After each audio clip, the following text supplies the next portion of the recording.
Imam Suyuti. Karena Imam Suyuti itu masih meyakini sujud yang kayak sholat itu mukhtasun lillah, hanya untuk Allah. Itu pikiran Imam Suyuti. Makanya beliau menafsirkan sujud itu hanya dilodok. Tapi nak cara Senawi Banten umumnya ulama mengatakan ya nak malaikat itu sampai sujud kayak sholat. Tapi bukan niat sujud ke Adam, tapi karena itu perintah Allah. Jadi hakikatnya sujud kepada perintahnya Allah, bukan ke makhluk yang bernama Adam.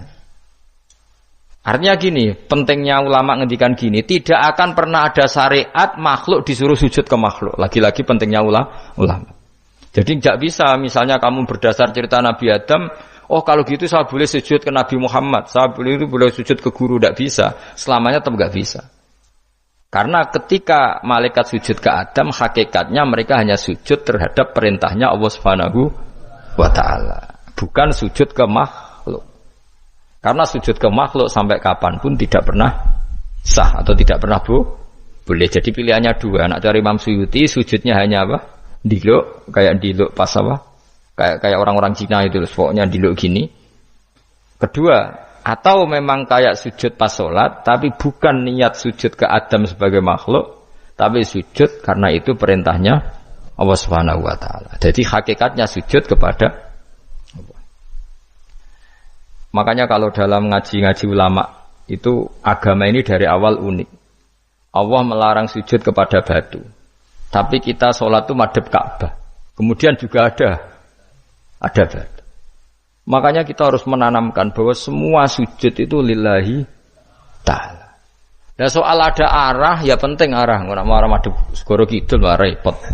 Jadi arah itu mau dipakai kesepakatan untuk menunjukkan kalau kita muslim, arahnya sujud itu ke Ka'bah. Tapi tetap sujud kita hanya lillahi ta'alanya karena Allah. Saya ulang lagi ya, jadi itu pentingnya ulama. Hanya ada dua versi. Satu, malaikat tidak sujud kayak sholat, tapi hanya diluk. Ini cara Imam Suyuti, napa sujud tahiyatin bil inhina, napa bil inhina. Tapi kalau banyak ulama mengatakan ya sujud betul, tapi tidak niat sujud ke Adam, tapi tunduk kepada perintahnya Allah Subhanahu wa ta'ala. Fasajata mongko sujud sapa al malaikatu malaikat kulluhum sakabehane malaikat ajmauna khalis kabehane kabeh. Fihi ku tetap ing dalam dawuh kulluhum ajmaun takkidani utawa taukid loro yaiku kulluhum dan ajmaun illa iblis kecuali iblis. Wa ta iblis ku abul jinni ku abul jin karena ana sapa iblis ku benal malaikati antarane para malaikat. Istakbara sombong sapa iblis wa kana lan ana sapa iblis minal kafirina setengah sange wong sing kafir kabeh fi ilmillahi taala ing dalem ilmune Allah taala. Kala dawuh sapa wa taala ya iblis wa iblis ma manaka mau te apa iku mana ngalang-alangi apa maka ing sira. Antas juta ento sujud sira lima maring perkara kholaktu kang gawe ingsun biadaya kelawan tangan loro ingsun. Manane kelawan kekuasaan ingsun. Manane biadaya di maknane neh mbek ulama. Mergo nak maknane tangan kok repot nah. Berarti Allah duwe tangan. Terus dirubah mbek Imam Suyuti diciptakan dengan tangan saya sendiri. Maknane apa? Tawalle itu tegese nguasani ingsun kholqo ing gawe Adam. Jadi Adam tak bikin sendiri. Manane ya pokoke ngono. Dadi biadaya itu istilah penghormatan. Bukan hakikatnya Allah bikinnya pakai tangannya. Wa hadza utawi iki ku tasrifun iku bentuk penghormatan di Adam maring Adam. Fa inna kulla makhluqin mongko sak temene hakikate kabeh makhluk ya tawala nguasai sapa Allah khalqahu ing gawe kula makhluk. Astakbarta am kunta minal alin. Astakbarta ana ta sombong sira al ana ing dalem saiki anis sujudi istifhamu taubihin. Am kunta ana ta sira minal alin setengah sange wong sing sombong-sombong kabeh. Ana Imam Suyuti. Am kunta ana ta sira minal alin sanging sing sombong kabeh mutakabbirin tegese sing sombong kabeh. Fatakabarta mongko sombong sira anis sujudi sang sujud. Terus likaunika krana anane sira iku minhum setengah sanging wong sing kumaluhur. Kala ngucap sapa iblis ana khairum minhu. Ana uta ingsun khairun wa apik minhu tinimbang Adam. Kula niku karena lebih keren timbang Adam. Kholak ta damel panjenengan ingsun minarin sanging materi api. Wa kholak ta lan damel panjenengan ing Adam mintinin sanging materi napa? Lemah. Kala dawuh sapa sinten kala dawuh sapa Allah. Fakhrus mongko metu sira minha sangi swarga minal jannati swarga wakila minas samawati sing pira-pira langit. Jadi sebetulnya mulai dulu itu ya ada khilaf. Fakhrus minha itu dari surga atau wakilah minas samawat. Fa innaka mungtunanis Debat itu orang penggawean. Surga zaman Adam itu sama enggak dengan surga yang nanti untuk kita di surga? Wah, ya sama. Kalau sama sekarang di mana? Seribet, wong nganggur-nganggur seribet. Wong bus warga ora mesti kok geger perkara kok. Mas parah. Yesi Yahudi takok anu niku takok ana kok. Yahudi. Kanjeng Nabi nanti takok wong Yahudi, Muhammad nak langit bumi ku sok ben hancur pas kiamat. Terus manusa sing mati mulane Adam sementara ditakok endi? Jadi kan nak takok ngono mirip so. Mirip Yahudi. Nak mirip sugih apa-apa, nak mirip ngamure. Jadi agama ini selalu disoal pakai akal. Jadi agama tanpa akal ya ora iso berdiri, tapi kalau terlalu bawa akal itu ya repot. Ya makanya tadi itu pentingnya riwayat. Seorang lagi pentingnya apa? Riwayat. Makanya coro Imam Malik itu enggak suka sama agama di logika itu enggak suka. Karena nanti orang yang punya logika terus merasa lebih punya otoritas terhadap apa? Agama. Ya wis sesuai ngono agama iku angel oleh nerangno sampean agama iku. Sampeyan saiki tak bedheki Nabi Adam diusir kondi. Swarga. Terus swargane Nabi Adam saiki didakoni. Mergo swarga iku luase sak langit bumi. Lah nek iku saiki didakoni ndi wong. Swarga lebih luas ketimbang langit. Kan enggak mungkin sesuatu yang luas diletakkan di yang sempit. Akhirnya Mu'tazilah enggak percaya anane swarga zaman Nabi Adam. Jadi swarga sing cerita Adam itu tidak sama dengan surga yang nanti arduhas samawati wal ard. Jare ahli sunnah yo sono. Lah ning ndi wis ra roh pokoke ono. Ya itu kan sama-sama terus diterusno wong debat. Ya sudah guys. Nak cara aku wis mlebu sik kok gampang nerangno nek wis bar roh. Secara teori kan gitu, ora roh kok nerangno sak usih. Bro. Ya sudah sampean bu swarga wae lagi apa? Lagi nerangno. Pas aku nerangno kowe ra ning swarga ya wis ra ketemu. Wis kono enak nang cangkem elek ngono wis aku ben nerangno kowe ra ning kono ya wis akhire gak. Apa cocokan sampean? Aku tak nerangno swarga lah sing kono ben nerangno neraka. Mergo roe neraka. Agama iku unik. Ya karena tadi apa ya? Dari awal agama ini kaum yakilun, tapi akal yang berlebihan itu ya mengganggu agama. Ya sudah makanya saya ulang lagi itu riwayat ya. Sebagian ini apa? Riwayat. Inna hadzal ilma dinun fangzuru amman ta'khuduna dinakum. Agama ini ilmu. Kemudian kamu harus dari sanad yang benar, ya. Dari sanad yang apa? Dari sanad yang benar. Ya sudah seperti itu. Mana itu kula nu setuju model kayak salat sunat safar, tidak harus madhep kiblat terus.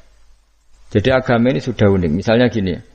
Salat fardu kan wajib kiblat, tapi ada salat yang enggak usah madhep kiblat, yaitu sunat safar. Misalnya orang di pesawat gini-gini. Karena guling-gilingan, hakikatnya kiblat itu tidak fokus kita namun Allah Subhanahu wa taala. Jadi memang agama, tapi lagi-lagi itu butuh riwayat. Seorang lagi butuh riwayat. Kalau enggak pakai riwayat terus kayak Abu Nawas kabeh. Karena tadi Amerika, saya ulang lagi Amerika, itu kalau dibor pas New York itu kena Ka'bah. Lah logikanya kalau arahnya pas itu kan bebas arah. Berarti orang Amerika oleh sholat bebas. Tidak bisa seperti itu, ya tetap anut konsensus ulama sana atau tradisi sana, kiblat itu ngambil arah mana. Karena dia pas. Ya bumi yang ada arah itu secara akal kan hanya rubuk 1/4. Makanya kalau kamu belajar falak itu ada rubuk. Lainnya itu sudah ada arah. Misalnya bumi bulat bola, yang sama atas dikatakan sama-sama di atas. Ya kadarnya hanya 1/4. Lainnya itu sudah dikatakan samping. Makanya seperti Denmark, itu ada daerah yang siang itu sampai 3 bulan, entah berapa siklus sekian puluh tahun. Ada yang lebih lama siangnya, sampai 18 jam. Kalau daerah di Eropa kadang puasa itu sampai 18 jam. Ada yang selalu gak kena matahari, kayak kutub utara, kutub selatan. Nah makanya kalau misalnya sholat itu ngikuti apa? Kalau ngikuti matahari, orang kutub sholatnya hanya maghrib, isya, subuh. Gak wajib poso, orang tahu ono rino misalnya. Ya tidak bisa seperti itu. Jadi kalau nuruti logika kan terus berdebat terus. Tapi kalau nuruti rasa sebagai hamba, Orang kutub butuh sujud sama Allah, orang kutub butuh loyal sama Allah dengan memperlakukan puasa. Ya sudah, akhirnya kita harus puasa. Nah, lalu kalau ukurannya matahari, mereka tidak punya matahari. Memangnya puasa itu penyebabnya wujudnya matahari, apa penyebabnya loyalitas sama Allah Subhanahu wa taala? Loyalitas. Kalau penyebabnya matahari ya berarti kalau nggak ada matahari nggak usah apa? Nggak usah seperti itu cara berpikir. Makanya ngikuti ulama. Karena ulama yang tahu tradisinya Allah dan Rasul. Ya seorang lagi ulama yang tahu tradisinya Allah dan Rasul. Meskipun ya kadang saya enak ide ulama. Mergo ya kadang ya mau kula bolak-balik ngomong. Enggak diterangno mbek cangkem elek ora paham-paham. Makanya masyhur itu ada kiai di debat sama orang rodok PKI. Pak Kiai, kalau setan dari api masuk api kan biasa. Terus susahnya apa? Mau materinya dari api itu. Kiai ku mek lemah, swawarna raine. Loro, Cung. Nggih sakit. Jare wong kok lemah, kena lemah kok loro. Karena serak kena diterangno. Manusia materinya kan dari tanah, berarti kena dipendem urip-uripan. Piye ya? Ya loro ya. Lah ya jare kok lemah kok dipendem ning lemah kok. Karena dijelaskan pakai lisan yang baik gak paham-paham. Sebenarnya kita ini ingin selalu baik, tapi ada orang-orang diterangkan cara baik-baik itu. Nah, kayak misalnya ana wong kondo, Gus kula nu bojo kula cerewet ngene-ngene, apike kula pegat. Dicereweti bojo mbek diarani duda lara ndi? Oh lara diarani duda isen. Kowe payu rabi dicereweti, ambek ra payu rabi jomblo, sakit mana? Sakit distatuskan jomblo. Malah kena dicereweti sabar prestasi baru. Mesti wong ku diwolak-walik. Lan jarpe sekolah tas malan kula seneng mbek Imam Syafi'i.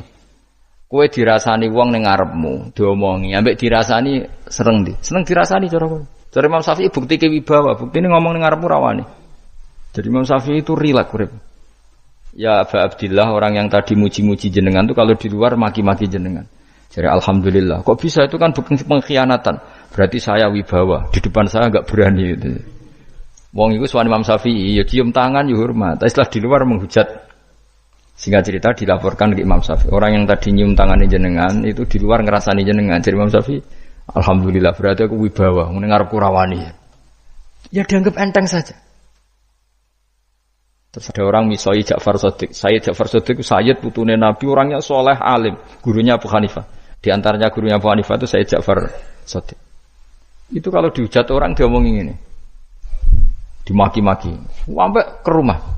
Pas mau masuk rumah, kamu masih ingin maki-maki saya? Iya. Tak tunggu sampai selesai. Setelah selesai, sudah, sampun, sudah. Masih emosi orang, sudah. Kamu misoi saya berdasar apa yang kamu ketahui. Yang tidak kamu ketahui lebih banyak, maka saya tunggu. Terus izin sampai terus ketika ditanya, kenapa engkau sabar ketika jenengan saya pisui? Orang ini akhirnya tobat, mencium tangannya, mencium lututnya. Jawab saya Ja'far Shadiq ini. Aturahu tu'so kurhan, aturahu yu'so kurhan. Kowe ora paham kalimat itu, tapi tak terangkan ben dadi wali. Kowe roh pangeran. Ya tahu. Sing durakani pangeran tuh banyak enggak? Yang maksiati pangeran tuh banyak enggak? Banyak. Lah iya pangeran sing di langit bumi wae dimaksiati, apa meneh terima aku. Akhirnya terus. Jadi orang-orang soleh itu cara berpikir itu di luar kapasitas kamu. Apa ya? Mereka itu hanya Allah, taunya itu hanya Allah. Aku kan enggak egois, harga diri. Mana ada agama berdasar harga diri itu kalau dalam bahasa Arab disebut hamiyatul jahiliyah, itu gengsi napa? Jahiliyah. Makanya ketika saya berkali-kali cerita itu, ada seorang ulama dipanggil tetangganya, nom. Setelah sampai situ, sudah kembali, saya tidak butuh kamu. Setelah sampai rumah dipanggil lagi, sudah kembali lagi sampai 3 kali. Ulamanya tetap ceria, tetap nyaman. Ketika ditanya, kenapa engkau tetap nyaman? Wahai pemuda, kamu itu tetangga saya. Kata Allah dan Rasul, nak kue iman be Allah Rasul, kon ngapi tangga, kon ngundang aku ya teko. Ya seneng wong nuruti perintahnya. Ketika kamu nyuruh saya kembali, ya saya kembali. Memang itu keinginan kamu. Kue tanggaku, aku kon nurut be tangga. Aku ora urusane mbek kowe. Aku mau nyaman mbek perintahe. Oh, nangis pemuda tadi itu tobat. Kalau kamu kan warga diri orang kok dipimpong. Nek gak bakat wali blas ya. Jadi orang dulu itu nyaman. Karena ya pikirannya namung Allah Subhanahu wa ta'ala. Umar bin Abdul Aziz itu termasuk khalifah paling soleh setelah periode sahabat. Itu mau kapundhut itu suwante. Ketika keluarganya menangis, kenapa kamu menangisi saya? Ya karena engkau mau mati. Memangnya kalau mati mau kemana?